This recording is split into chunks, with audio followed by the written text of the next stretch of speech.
Gold trusted gold buyers తాకట్టులో ఉన్న బంగారాన్ని విడిపించి ఈ రోజు ఉన్న మార్కెట్ ధరకే కొనబడును.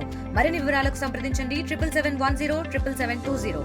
నేను చాలా మంది పెద్ద మనుషుల దగ్గర తిరిగానండి. నేను గొల్లపాలెం స్టేషన్లో కంప్లైంట్ పెట్టానండి, ఎస్పీ గారి దగ్గర కంప్లైంట్ పెట్టానండి. ఎక్కడ కూడా వీళ్ళు ఏమీ చేయట్లేదండి, అసలు నాకు న్యాయం చేయట్లేదండి. ఎక్కడికి వచ్చి నాకు ఆ జోగా శ్రీను గారు అడ్డుపడుతున్నారండి. నేను ఇప్పుడు పవన్ కళ్యాణ్ సార్ కూడా లెటర్ రాశానండి, నాకు సావైనా బతికిన ఈ రోజు ఏదైనా సరే నేను ఇక్కడే ఉంటానండి. నాకు న్యాయం చేసే వరకు నేను ఇక్కడే చచ్చిపోతానండి. నేను అంతకన్నా నాకు ఏ మార్గం, నా కొడుకుని నేను 22 సంవత్సరాల నుంచి పోషించుకుంటున్నానండి, నేను పోషించలేకపోతున్నానండి.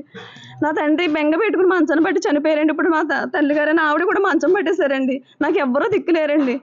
ఇలా నన్ను కాళ్ళకి చెప్పులు అరిగేలా తిప్పుతున్నారు. శ్రీను గారు ఎక్కడ తిన్నా సరే చెప్పులు కాళ్ళు అరిగిపోతాయి, కానీ ఆవిడకి ఏమి చిల్లి కావు దక్కదు అంటుందండి. మరి ఆయనకి నేను పెళ్లి చేసుకుని నేను ఆయనకి భార్యగా రాలేదండి. నాకు ఆయన లాయర్ అండి, ఒక క్రిమినల్ లాయర్ అండి. ఆయన వైసీపీ లీడర్ అండి. ఆయన ఎవరు పిలిచినా, గీత గారు పిలిచినా, ఎవరు పిలిచినా ఎక్కడికే రావట్లేదండి. మెయిన్ అంతా మొత్తం ఆయనే చేస్తున్నారండి మొత్తం. నాకు మా మామగారు కూడా ఏమి ఇవ్వను, నువ్వేం పీక్కుంటా పీక్కొని మంచం మీద పడుకుని అసలు నుంచి కూడా కదలట్లేదండి. మా తోడుకోలు బయటకు ఎంటేస్తుందండి, ఇంట్లో కూడా రానివ్వట్లేదండి. మా మధ్యగారు మా మామగారు అవి కూడా ఎవరో కూడా నన్ను ఇంట్లోకి రానివ్వట్లేదండి.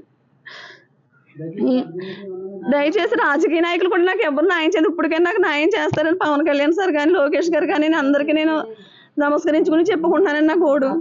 నా పేరు మద్దల దక్ష వెంకటరామకృష్ణ అండి. మా నాన్నగారి పేరు మద్దల ఏరబాబు అండి. మా అమ్మగారికి ఇచ్చి పెళ్లి చేశారండి. అప్పటి నుంచి మమ్మల్ని చూడట్లేదండి. అప్పుడు పెళ్ళైన కాడి నుంచి అసలు చూడట్లేదండి. 20 సంవత్సరాల నుంచి ఇంటి చుట్టూరు తిరుగుతున్నామండి.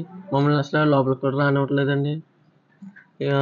అసలు ఆస్తాడు ఏం రాయట్లేదండి మాకు.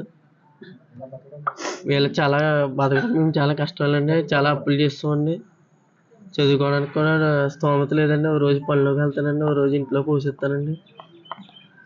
మధ్యలో ఈ లాయర్ జోగా శ్రీనాథం అంతా చేస్తున్నాడండి.